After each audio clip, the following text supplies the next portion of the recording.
We have a crisis on this planet, and that crisis is global warming.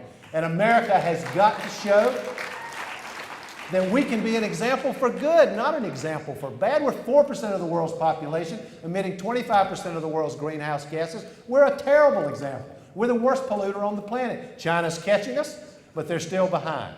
So the question is, what do we do, and what are the consequences of American leadership on this issue? Here's what I think we ought to do.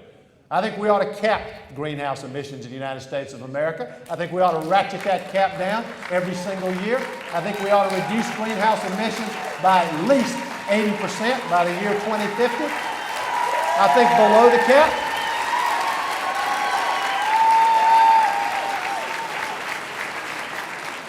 below the cap, we ought to auction off the right to emit any greenhouse gases. That and the proceeds of that auction ought to be used to transform the way we produce energy in this country. A national investment in wind, solar, cellulose-based biofuels.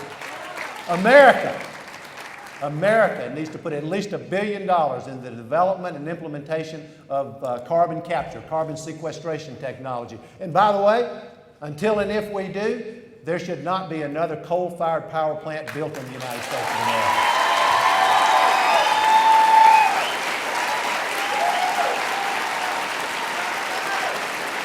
America.